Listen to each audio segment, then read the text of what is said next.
sandaigdigan.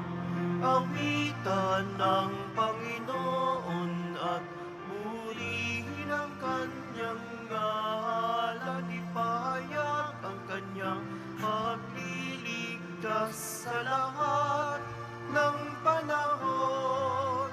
Magsiawit kayo sa Panginoon ng isang bagong awitin.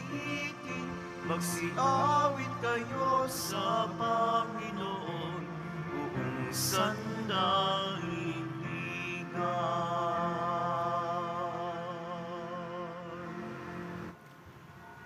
Sa ngalan ng Ama at ng Anak at ng Espiritu Santo, Amen. ang pagpapala ng ating Panginoong Kristo, ang pag-ibig ng Diyos Ama, at ang pagkipagkaisa ng Espiritu Santo naway sumainyong lahat. At sumaiyo rin. Mga kapatid, ialay natin ang misang ito para sa ating mga intensyon, para sa intensyon ng mga nakiugnay ngayon sa Quiapo Church sa pamagitan ng social media, mga intensyon sa mga nag-attend ngayon dito sa misa, mga intensyon sa mga donors, benefactors at mga tao na nag-alay ng mga pamisa sa araw na ito. Atin pong gunitain ngayon si San Camilo ng Lilis, isang pari na pinanganak noon sa Abruzzo, Italia noong taon 1550. Sa taon 1582, kanyang itinayo ang grupo na tinatawag ngayon na Camilians, na mga pari, mga hermano, mga madre, upang mag-alaga sa mga may sakit at kawanggawa sa hospital na para sa mga may hirap. Namatay siya sa Roma noong 1614 at nag-iwan ng maraming mga hospital para sa mga mahirap at para sa mga nangangailangan.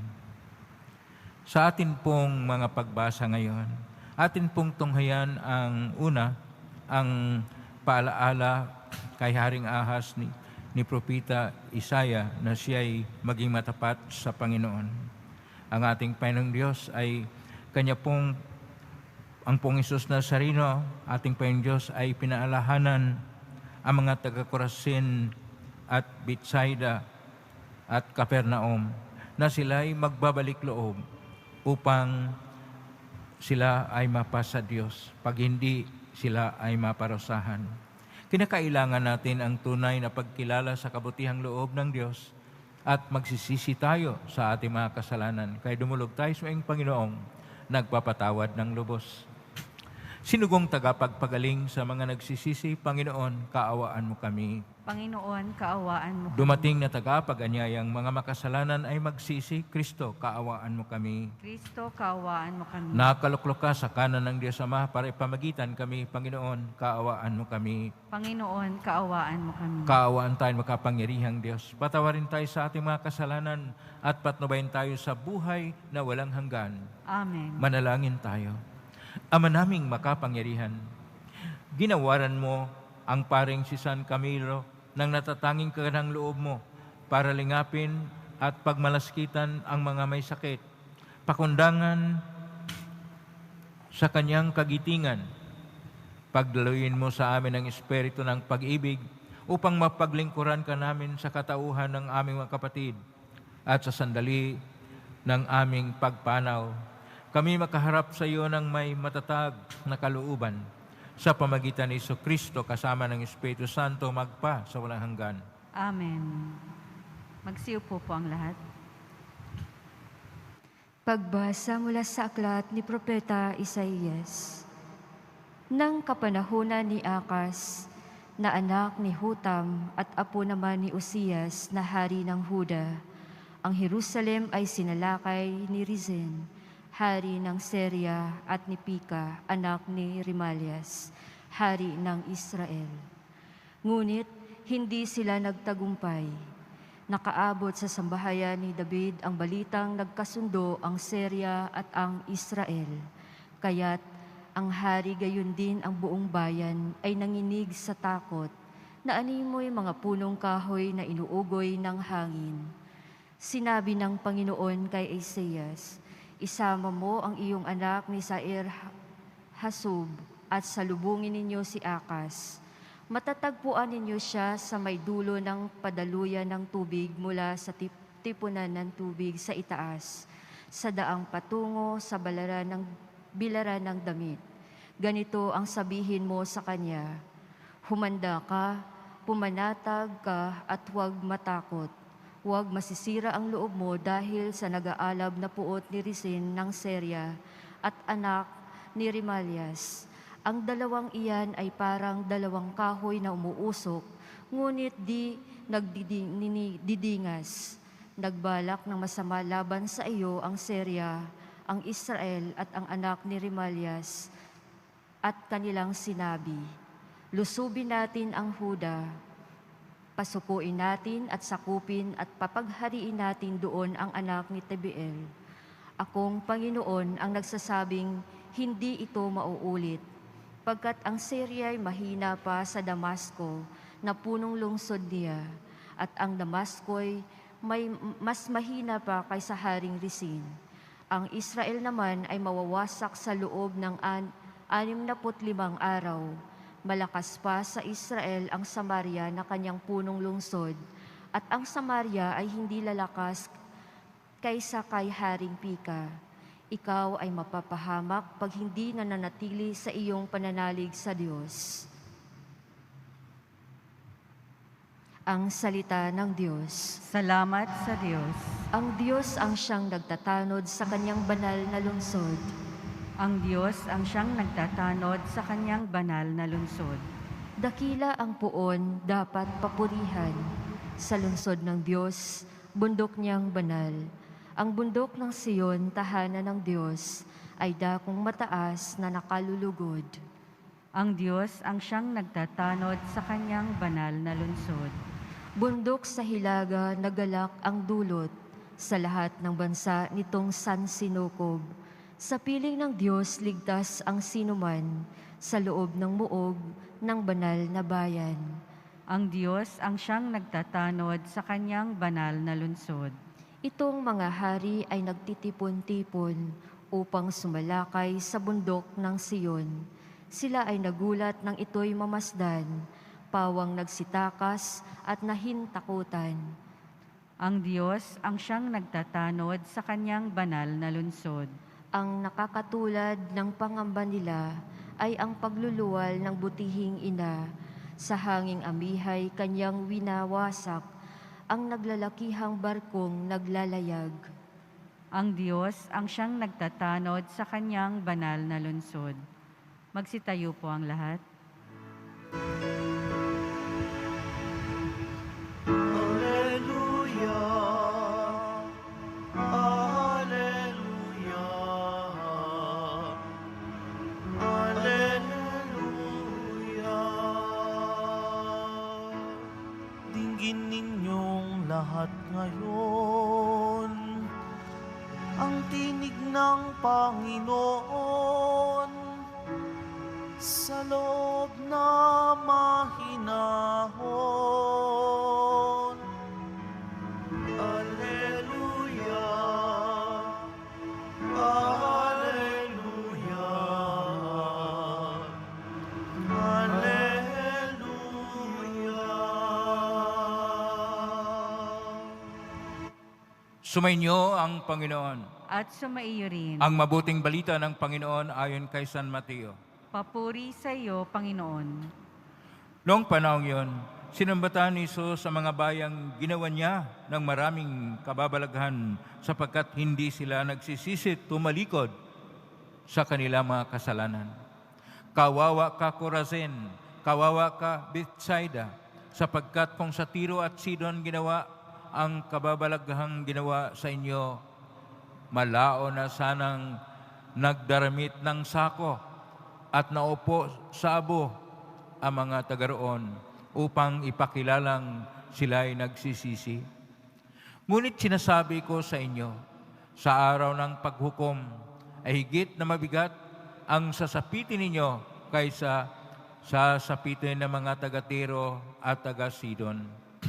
At ikaw, Capernaum, Ibig mong mataas hanggang sa langit, ibabagsak ka sa Hades, sapagkat kung sa Sodoma ginawa ang mga kababalaghang ginawa rito sa inyo, sana'y natili pa ito hanggang ngayon.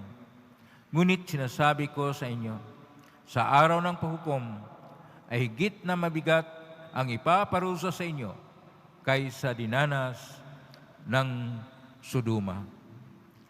Ang mabuting balita ng Panginoon. Pinupuri ka namin, Panginoong Heso Kristo. Magandang umaga po mga kapatid ko ni Kristo. Nasa Martes tayo, 14 ng Hulyo, sa ika-15 na linggo, sa kanong panahon sa pangalawang taon ng ating liturhiya. At ngayon po, ginugunita natin ang isa sa mga santo na kilala sa paglilingkod sa mga may sakit, si San Camilo de Lilis. At si San Camilo de Lilis ay nagtayo ng kongregasyon ng mga Camilians. Siya po ay patron ng mga frontliners sa mga health workers, doctors at iba pa sa hospital. Kaya ngayong panahon ng pandemya ng COVID-19, magdasal po tayo sa ating santo na si San Camilo de Lilis dahil sinasabi niya, kung ikaw ay mag-isip ng mabuti, kung ikaw ay magsalita ng mabuti, kung ikaw ay gagawa ng mabuti, kabutihang lahat ang maratnan. Sa atin pong mga pagbasa ngayon, ang kabutihang loob ng Diyos ay napahayag sa iba't ibang paraan. Pero yung namumuno ng Huda, ito po, background muna. Ang buong bayan ng Diyos, ang Israel, ay nahati sa dalawa. Yung unang bahagi sa north na tinatawag na Israel o Ephraim ay nahati na sila, at yung sa south na tinatawag na Huda, yun ang pinamunuan ni Haring Akas. Itong si Haring Akas o Ahas sa Hebreo ay napakatindi ang ugali. Laging nagmumura, naglapastangan sa pangalan ng Diyos, iniwan niya ang kanyang panampalataya at nagkaroon siya ng ibang Diyos. Nagsimba siya sa mga Diyos-Diyusan. Siya ay nagkaroon ng pagkaibigan sa kanilang kalaban na bansa na Assyria kay Tiglath-Pileser. Kanya pang binigyan ng kayamanan si Tiglath-Pileser. At dahil sa kanyang ginawa, itong hari ng Syria at ang hari ng northern portion sa Israel na Ephraim, ang sa Syria ay pinamunuan nila Haring Resen, at si Pika naman sa northern Israel ay nagkaisa at lulusob sa Huda. Kaya pinabalaan ngayon ni Propeta Isaiah na kailangang magkaroon siya ng pagbabalik loob, magbago siya, sapagkat kung hindi, mawasak ang Huda. Pero napakayabang itong ni Haring Akas. Ayaw niya na mapagsabihan siya ng mga tao na malapit sa Diyos o may relihiyon, dahil may sarili siyang relihiyon, may sarili siyang Diyos. At nilustay niya ang kayamanan ng bayan. At mayroon siyang mga supporters, popular supporters, napakarami na handang pumatay sa kanyang mga kritika. Kaya, hindi niya sinunod si Propeta Isaiah. At nalaman natin na naparusahan ang Huda dahil sa katigasan ng ulo ni Haring Akas. Nagpaliwanag ang Diyos sa ating mga pagbasa ngayon na ang mamumuno dapat ay makadiyos at hindi magkaroon ng katigasan ng ulo at manampalataya sa tunay na Diyos. Kaya sa ating Salmo 47, dapat po ang Diyos ang siyang nagtatanod sa kanyang banal na lungsod at hindi yung pera, hindi yung kapangyarihan. Sa atin pong Ebanghelyo ni San Mateo, Kapitulo 11, verso 20 hanggang 24, ang ating Panginoong Diyos ay Kanya pong sinumbatan, Kanya pong pinagalitan itong mga tao sa Corazin, Bethsaida, Capernaum. Ito ay nasa malapit sa lawa ng Galilea at maunlad na mga lungsod. Dahil sila'y maunlad na lungsod, gumagawa ng pagtuturo ang ating Panginoon doon, marami siyang pinagaling na may sakit, ang mga inalihan ng demonyo ay kanyang pinalayas ang mga masamang espiritu, at narami pang mga kababalaghang ginawa. Ngunit hindi ito nagbabago. Napakatigas din ng ulo itong mga tao sa Corazin at Bethsaida. Kanilang sinusuporta ang mga masama na mga pinuno noon na sila si Herodes na mamatay tao, na mayabang, laging nagmumura at naglustay sa kayamanan ng bayan. Kaya parusahan sila ng Diyos, sabi ng ating Panginoon. Kung sinasabi pa ng ating Panginoon, kung sa Tiro at Sidon sana. Ano po itong Tiro at Sidon? Itong Tiro at Sidon, sinumpa po ito ng mga propeta. Kaya mabasa po natin sa Aklat ng Isaiah, Kapitulo 23, at Aklat ng Propeta Jeremias, Kapitulo 25, na sinumpa itong mga bayan na ito. Pero, sabi ng Panginoon, higit pa ang mga tao sa Bethsaida at Corazin na kanilang sinusuporta ang masama na pinuno na naglustay sa kayamanan ng bayan, sobrang yabang at laging nagmumura. At ito namang Capernaum, maunlad na lungsod, napakaraming magagandang buildings dahil sentro ito ng negosyo sa panahon ng occupation sa Roman Empire, ang panahon ng ating Panginoon. Sabi, kayo ba'y ay na mag-ikasing taas ng langit, babagsak kayo sa impyerno. Mabuti pa, sabi ng ating Panginoon, ang Sodoma. Ano po yung Sodoma? Kung atin pong basahin ang aklat ng Henesis, Kapitulo 18 hanggang Kapitulo 19, ang Sodoma ay pinarusahan ng Diyos dahil sa kasalanan ng mga tao. Kapag ka magsisisi ang mga tao, sabi ng Panginoon, hindi magkaroon ng parusa. Yung ating mga pagbasa ngayon ay nagtuturo sa atin. Una, kailangan tayong magbago. Huwag tayong magsuporta sa mga namamahala sa buhay natin na mga mayabang, nagmumura, mamatay tao at naglustay sa kayamanan ng bayan.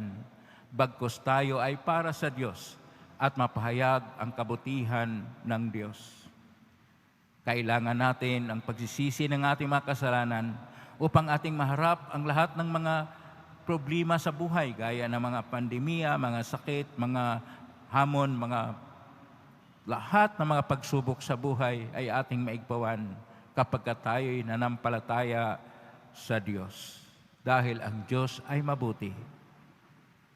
Atin pong sundin ang sinabi ni San Camilo de Lilis. Kung mag-isip ka ng mabuti, kung magsasalita ka ng mabuti, kung gagawa ka ng mabuti, lahat ng kabutihan ay maratnan mo dahil sa kabutihang loob ng Diyos.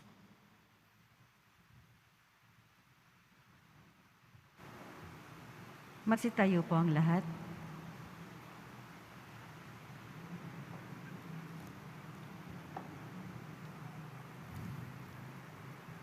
Matiisin ang Diyos at mulat sa ating paghihirap, manalangin tayo sa Kanya upang tulungan niya tayo sa daan sa pagbalik loob at pagbabagong buhay. Atin pong itutugon, panibaguhin mo kami, Panginoon. Panibaguhin mo kami, Panginoon. Ang Kristiyanong nananalig, naway tumugon sa tawag ng pananampalataya at pagbabalik loob. Manalangin tayo. Panibaguhin mo kami, Panginoon. Tayo naway bigyan ng Diyos ng katapangan na italaga ang ating sarili para maging malaya kay Kristo ang mga taong napipiit sa kanilang pagkamakasarili. Manalangin tayo. Panibaguhin mo kami, Panginoon. Yaong may mga pusong hungkag at nanlalamig, naway makatagpo ng kaligayahan sa pag-ibig ng Diyos at ng kanilang kapwa. Manalangin tayo. Panibaguhin mo kami, Panginoon. Ang mga may karamdaman sa isip at katawan, naway magkaroon ng ganap na kagalingan. Manalangin tayo. Panibaguhin mo kami, Panginoon. Sa tahimik ating idulog sa Panginoon ang ating sariling panalangin. Diyos ng habag at pag-ibig, pakinggan mo ang daing ng mundong nasusukol sa pagdurusa at pagkakasala. Palayain mo na kami sa pamagitan ni Kristong aming Panginoon. Amen. Magsiupo po ang lahat.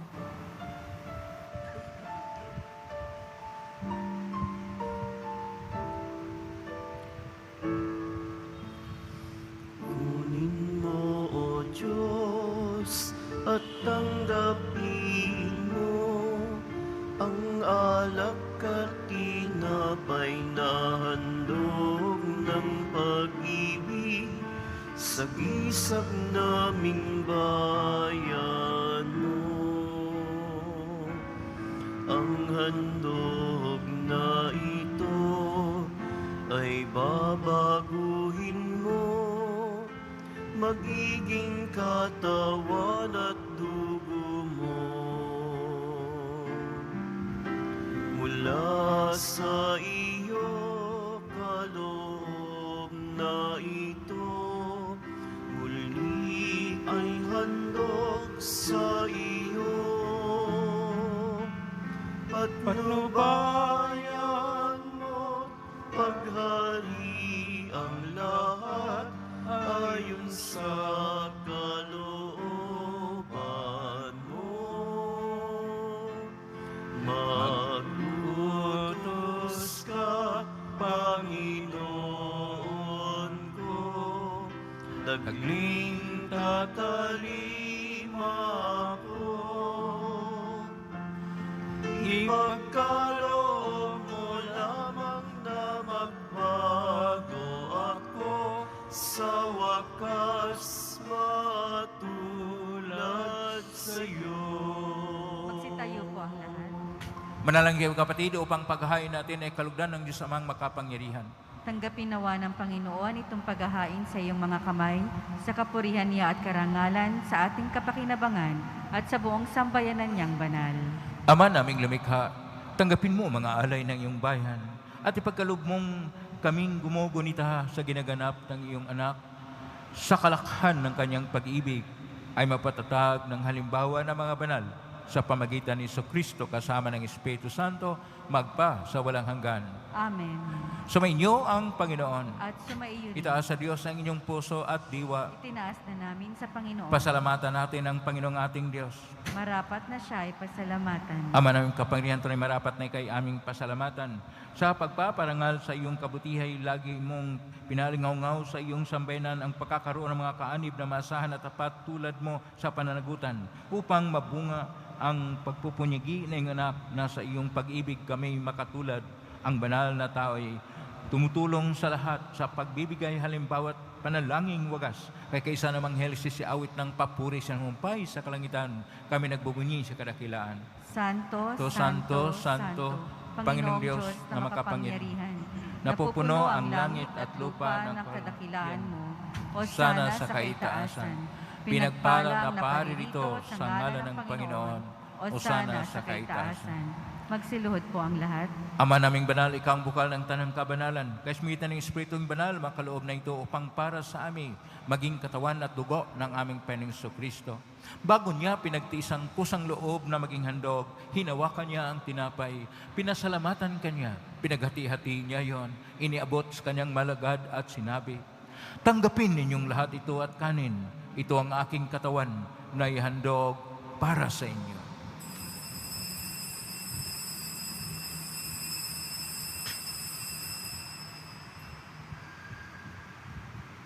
Gayun naman nung matapos ang hapunan, hinawakan niya ang kalis. Muli kanyang pinasalamatan. Inabot niya ang kalis sa kanyang malagad at sinabi, "Tanggapin ninyong lahat ito at inumin. Ito ang kalis ng aking dugo ng bago at walang gantipan. Ang aking dugo na ibubuhos para sa inyo at para sa lahat sa ikapagpapatawad ng mga kasalanan. Gawin niyo ito sa pag-alala sa akin."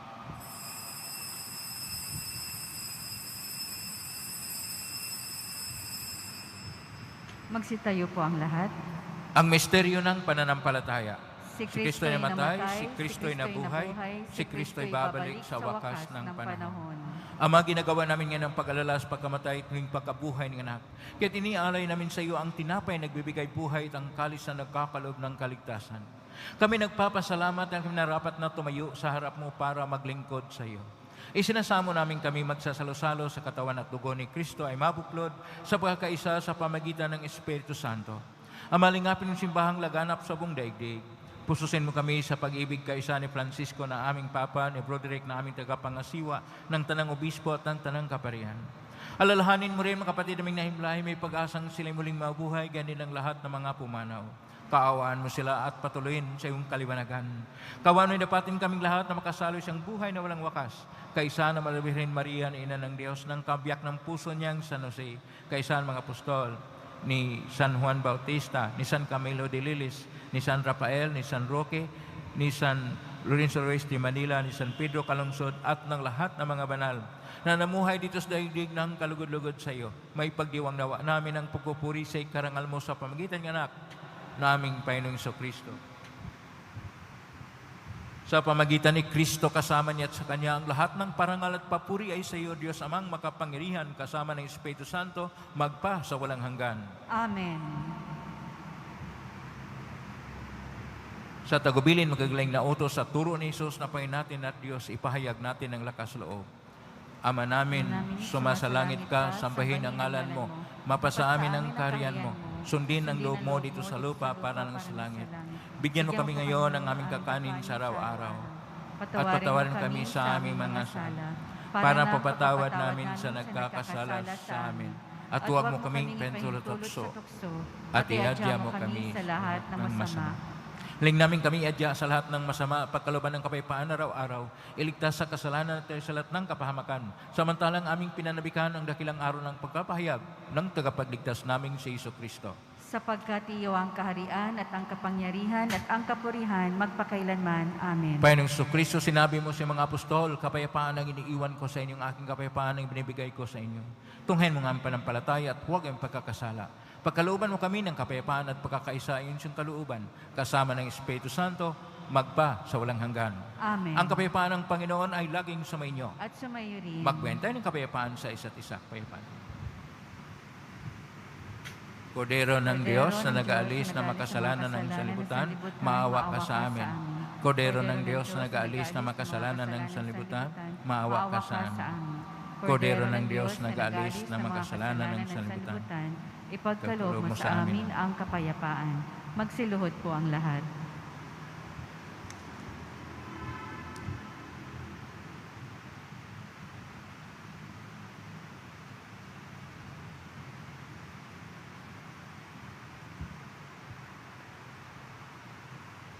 Ito ang kordero ng Diyos.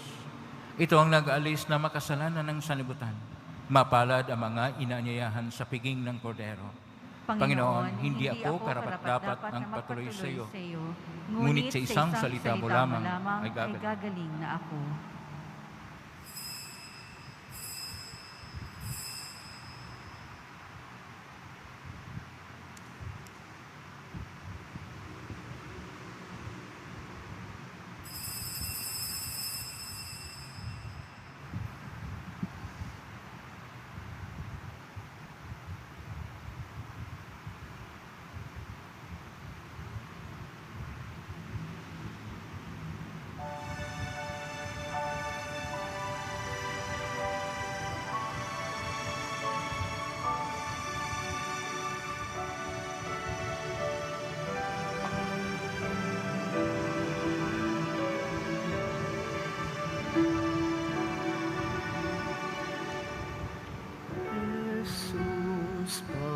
kain ka namin, inumin namin ikawin. Espiritu'y padaluin,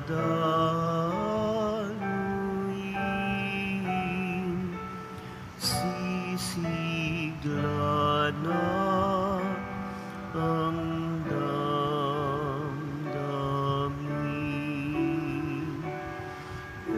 Jesucristo, sakramento,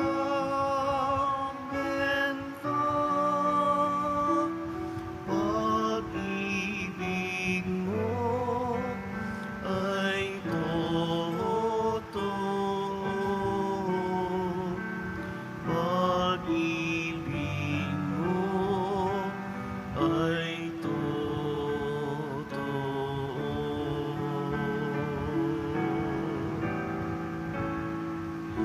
Jesus, lagi ang kasama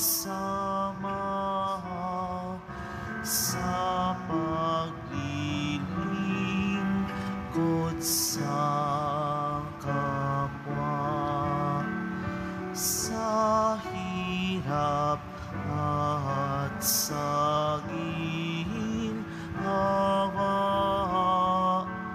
Pag-ibig mo'y nadarama.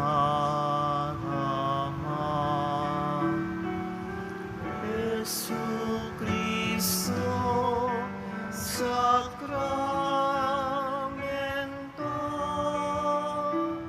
pag-ibig mo ay totoo.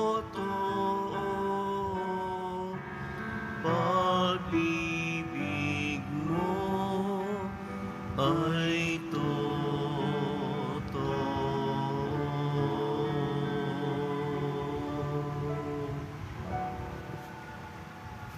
Manalangin tayo.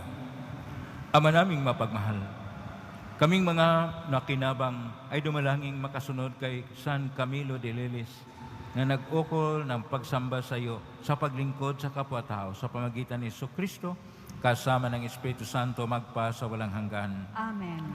Panalangin kay San Roque. O pinagpalang San Roque, pintakasi ng mga may karamdaman, lingamin po ang aming mga kapatid na sa banig ng karamdaman ng iyong pong pamagitan ay sadyang makapangyarihan ikay narito pa sa daigdig. Maraming gumaling dahil sa pag-antada mo sa kanila ng kamalmahalang cross. Ngayon ikay nawalhati na dyan sa langit na nalig kaming ang iyong pamagitan ay lubhang magaling. Naalay po sa Panginoong Diyos yaring aming mga hinaing at sa tulong po ninyo ay makamit ang kagalingan ng aming kaluluwa at katawan, pakundangan sa mga hirap at sakit ng Panginoong Jesucristo at iyong pong mga panalangin. Amen. Sinyo San Roque, palangin po kami upang kami meadya sa salot ng COVID-19 at sa mga karamdaman ng katawan at kaluluwa.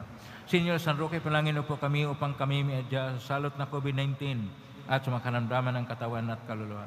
Sinyo San Roque, palangin po kami upang kami meadya sa salot ng COVID-19 at sa mga karamdaman ng katawan at kaluluwa. Kailangan po nating magbalik loob dahil sa kabutihang loob ng Diyos na binigyan tayo ng mga biyaya sa buhay. Kailangan po nating makiisa sa Kanya sa buhay na kabanalan na tayo nagmahal sa Kanya, nagmahal sa kapwa-tao at gumawa ng mabuti. Gaya ni San Camilo de Lelis. Ngayon po ang pasbas sa mga dibutol ng mga kahilingan, dasalan at imahin. Isama po natin dito ang pasbas sa mga taong nakiugnay sa atin sa pamagitan ng social media, sa bahay, sa ospital man, o sa pagawaan o kahit saan naroon sila. Sumainyo ang Panginoon. At sumainyo rin. Mahal na pong Isus Nazareno, inigmos na ng cross ang walang maloy na pag-ibig ng Diyos ang katauhan. Pakinggan mong kilangan ang kanon nagsusumamo sa iyo. Ang kamtanaw nila ang katugunan, tanggapin ang kasagutan, may utang na loob na tinatanaw. Basbasan din po ninyo, mga imahin, dasalan, basbasan ang mga may karamdaman, ang nagdiriwang ng karawan ngayon. Basbasan ang lahat ng nakiugnay sa amin sa misa sa Quiapo Church. Sa pamagitan ng misyon ito, Naway maalalang pangako sa binyag na ikaw ang ibigin at paglalingkuran bilang Panginoon magpasa walang hanggan. Amen. Kaming dalawa po ni Father Frank at kasama rin si Father Del magpapala, magbasbas sa inyo. Pagpalain kayo na makapangyarihang Diyos, Ama at Anak at Espiritu Santo. Amen. Humay kang taglay ang kapayapaan at pag-ibig ng poong Jesus Nazareno. Salamat sa Diyos. Purihin natin pong Jesus Nazareno.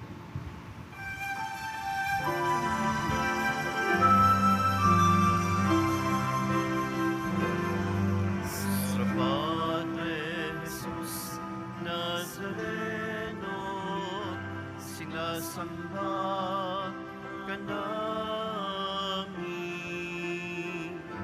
pinipintuho ka namin, aral mo ang aming buhay at kaligtasan. Nuestro Padre Jesús Nazareno, iligtas mo kami sa kasalanan.